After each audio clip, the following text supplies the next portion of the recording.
हिंद प्यारे साथियों, इस वीडियो में बात करने वाले हैं एसएससी जीडी कांस्टेबल 2022-23 की भर्ती के बारे में। और इस वीडियो में मैं आप सभी को बताने वाला हूं आपकी रिजल्ट डेट एंड आपकी मेडिकल डेट के बारे में। साथ ही में यहाँ पे कुछ इंपॉर्टेंट इन्फॉर्मेशन भी आपको देने वाला हूं जो कि मेडिकल एग्जामिनेशन के लिए बहुत ही ज्यादा जरूरी रहने वाली है। तो प्लीज वीडियो को आप लास्ट तक ध्यान से जरूर देखें ताकि आप सभी को सारी चीजें क्लियर हो जाएं। और वीडियो पसंद आए तो वीडियो को लाइक शेयर करके चैनल को सब्सक्राइब कर लें और बेल आइकन पर प्रेस कर लें ताकि फ्यूचर में अगर कोई अपडेट आए तो उसका नोटिफिकेशन आप सभी को सबसे पहले मिल जाए। सबसे पहले मैं बात कर लेता हूं जरूरी चीजों की जो कि आप सभी को मेडिकल के टाइम पे पता होनी चाहिए। तो देखो, सबसे मोस्ट इंपोर्टेंट चीज मैं आप सभी को बता रहा हूं, शायद ही कोई आप सभी को बताएगा कि अगर जब आप मेडिकल के लिए जाएं, ठीक है, मेडिकल एग्जामिनेशन जब आपका हो तो आपको कुछ फॉर्म वहां पे दिए जाएंगे, क्योंकि आप सभी को पता है कि आपका डॉक्यूमेंटेशन भी होगा। तो उस टाइम आपको कुछ फॉर्म दिए जाते हैं और वो फॉर्म जो आपके होते हैं वो वेरिफिकेशन वाले फॉर्म होते हैं, ठीक है। वेरिफिकेशन वाले फॉर्म आपसे वहीं पे भरवाए जाएंगे। तो उस टाइम वेरिफिकेशन जब आप सभी का होगा, यानी वेरिफिकेशन वाले फॉर्म होंगे, उसमें आपको कुछ इंफॉर्मेशन ली जाएगी आपसे संबंधित। तो याद रखना कि उसमें कोई भी फैक्ट अपने से रिलेटेड आपको छुपाना नहीं है। जैसे कि बहुत सारे कैंडिडेट क्या होते हैं, उसमें आप सभी को ये भी देखने के लिए मिल सकता है, हो सकता है कि मेडिकल के टाइम पे करवाएं, अगर ना भी करवाएं तो कोई इशू नहीं है।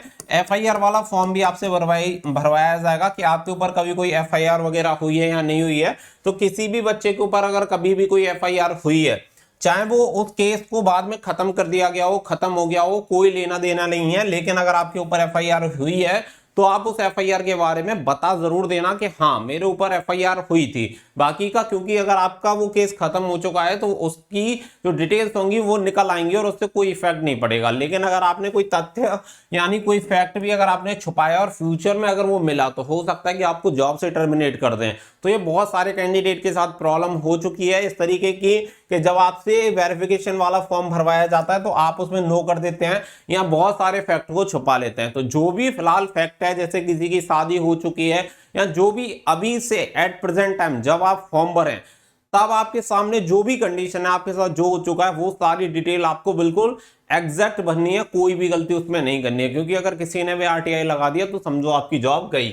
अब ये चीज क्लियर हो गई। इसके अलावा यहाँ पे बात आती है आपकी मेडिकल एंड रिजल्ट डेट के बारे में। तो आप सभी को पता है जो नोटिस जारी हुआ था वो सेकंड वीक ऑफ जून में बोला गया था कि सेकंड वीक ऑफ जून में आप सभी का यहाँ पे मेडिकल के लिए बोला गया था। तो देखिए, आप सभी को बता देंगे उसमें ये क्लियर नहीं किया गया था कि मेडिकल आपका सेकंड वीक ऑफ जून में क्लियर हो जाएगा।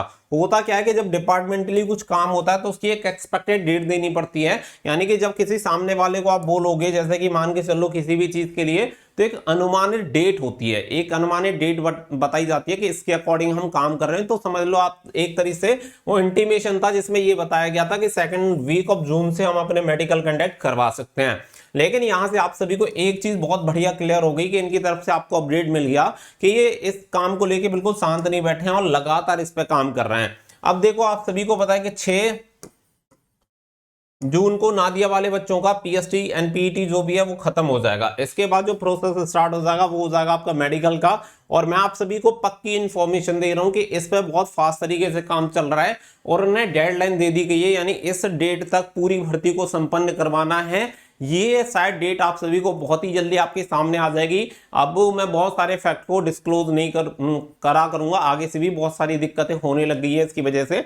लेकिन इसके लिए एक निश्चित डेट निर्धारित कर दी गई है कि इससे पहले आप सभी का रिजल्ट डिक्लेयर हो जाएगा, यानी कि फाइनल रिजल्ट डिक्लेयर हो जाएगा। उसका रीजन भी मैं आप सभी को बता रहा हूं कि जो आपकी न्यू वैकेंसी होगी, न्यू वैकेंसी जब आपकी ये भर्ती कंप्लीट हो जाएगी उसके तुरंत बाद आपकी न्यू वैकेंसी रिलीज होनी है। और जब तक ये भर्ती कंप्लीट नहीं होगी, जब तक न्यू वैकेंसी रिलीज होगी नहीं, दैट्स वाई यहाँ पे इस भर्ती को जल्दी से जल्दी कंप्लीट करवा के आपकी न्यू वैकेंसी भी रिलीज होनी है। तो इसलिए मैं आप सभी को बोल रहा हूं कि जितने भी बच्चे हैं जो भी मेडिकल के लिए तैयारी कर रहे हैं वो अपनी तैयारी पूरी रखो। खास करके अपने जो भी डॉक्यूमेंट्स हैं, इन डॉक्यूमेंट्स में जो भी आपके डॉक्यूमेंट्स में कोई भी मिस्टेक है उस मिस्टेक को सही करवा लो। लास्ट टाइम मुझे याद है 2018 वाली भर्ती में एक कैंडिडेट मिला था मुझे इलाहाबाद हाई कोर्ट में। उसके साथ कुछ ऐसी प्रॉब्लम हुई थी कि उसके नाम में कुछ प्रॉब्लम थी, तो फादर्स नेम वगैरह में कुछ मिस्टेक थी जो कि मैच नहीं हुआ था। इसके बाद उसे वहां से रिजेक्ट कर दिया गया था मेडिकल के टाइम पे, डॉक्यूमेंटेशन के टाइम पे। तो इसलिए आपके किसी भी डॉक्यूमेंट में कोई प्रॉब्लम है तो उसे सही करवा लो। आपके पास अभी सफिशिएंट टाइम है, 8-10 दिन में वो पूरा काम खत्म हो जाएगा और लगभग तभी जाके आपके मेडिकल का प्रोसेस भी स्टार्ट होगा।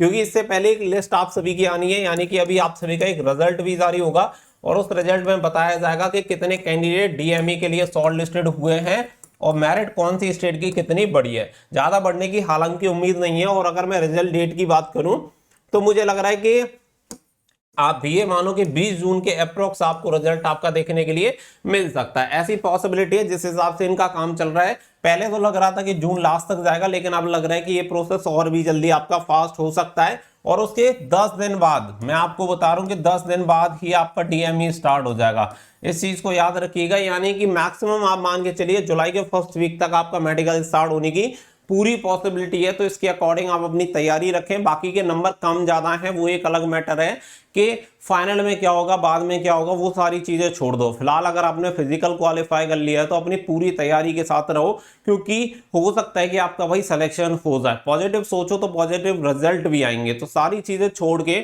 सिर्फ मेडिकल के लिए फिट रहो, पूरे डॉक्यूमेंट्स कंप्लीट रखो। मेडिकल के टाइम पे जाओ तो किसी भी फैक्ट को छुपाना मत। फिर मैं आपसे बोल रहा हूँ कि 20 जून तक लगभग आपका रिजल्ट डिक्लेयर हो जाएगा और उसके 10 दिन बाद आपका डीएमई स्टार्ट होना है, क्योंकि ये सभी डेट पहले से निर्धारित कर दी गई है कि इस डेट तक पूरी भर्ती को संपन्न करवाना है। इसलिए पूरी तरह से सीआरपीएफ तैयार है, नोडल एजेंसी है, अच्छी तरह से काम कर रही है और पूरी तरीके से फास्ट तरीके से ये काम कर रही है।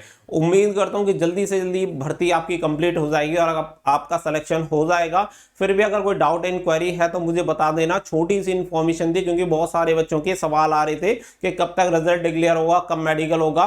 तो बहुत फास्ट काम चल रहा है। अगर ये नादिया वाला प्रोसेस नहीं होता तो हो सकता है कि अब तक आपका रिजल्ट भी डिक्लेयर हो जाता।